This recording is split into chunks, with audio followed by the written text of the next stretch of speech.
Cette recette, elle est faite après donc, le pot-au-feu. Et en fait, avec les restes de pot-au-feu, en Alsace, nous avons la tradition de faire des Fleischknack. La viande est donc moulinée, et puis donc assaisonnée, donc sel, poivre, noix de muscade, et puis on y rajoute 1 ou 2 oignons, dépendamment de la quantité, et du persil. Voilà, usuellement c'est de la viande de paleron, du gîte, du jarret, mais bon, plutôt je dirais au départ de prendre du paleron qui est une viande un peu plus juteuse et un peu plus grasse, sinon ça donnerait une viande un peu sèche. Et l'autre partie, effectivement, c'est la pâte. Alors la pâte, c'est tout simplement une pâte à nouilles. Donc on rajoute un œuf par 100 g de farine, enfin, 500 g de farine, je vous donnerai 5 œufs. C'est de la pâte à nouilles traditionnelle, avec un peu de sel et puis un petit peu d'eau. Donc il faut que ça reste quand même une pâte assez souple. Et puis donc il n'y a plus qu'à la rouler donc, sur le plan de travail et d'en faire, dans la mesure du possible, un rectangle pour pouvoir, par après, donc, y mettre la farce. Hein. Là, dans le cas présent, les tranches vont être plus épaisses et vont être à la suite refermées. Vous y mettez la viande, tout simplement. Et puis après, vous commencez en fait à l'enrouler, en espérant que la pâte, bien évidemment, se détache bien du plan de travail. Donc là, ça semble être le cas. Et puis quand il n'y en a plus, on en remet, hein, c'est pas plus compliqué. Et on continue à rouler.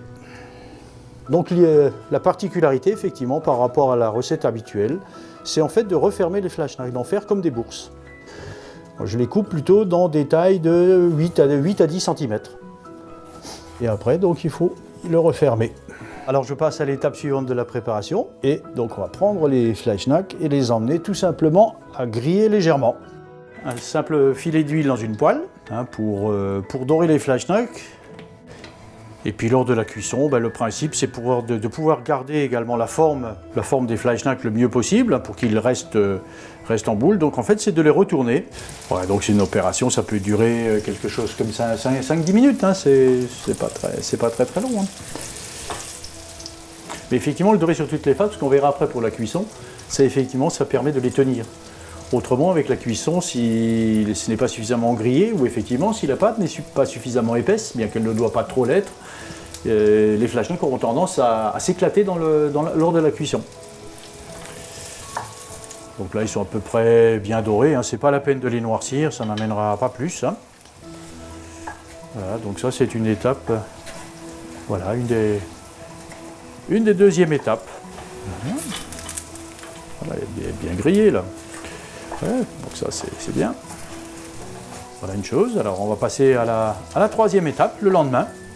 Mais alors là c'est le jour de l'invitation où tout le monde vient manger là. On va passer donc à l'étape de la cuisson. Donc ceci, effectivement, on ne les a pas voulu trop gros pour arriver effectivement à bien remplir une gamelle pour les cuire. En faisant quand même attention, effectivement, pour pas que les Fleischknack soient trop gros, parce que lors de la cuisson, ceux-ci vont grossir, ils vont se gonfler. Le principe, effectivement, c'est de les couvrir là du reste de bouillon du pot-au-feu. Donc s'il ne reste plus de bouillon, vous pouvez toujours utiliser de l'eau et des bouillons cubes hein, pour arriver à couvrir en fait les Fleischknack.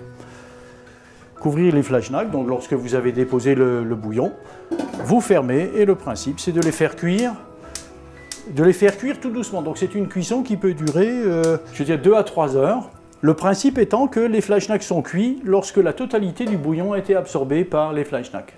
Alors les servir à table en accompagnement, c'est une salade verte un peu craquante. Et puis tout simplement un pinot noir dans l'habitude que nous avons dans la maison. Voilà, et puis bon appétit.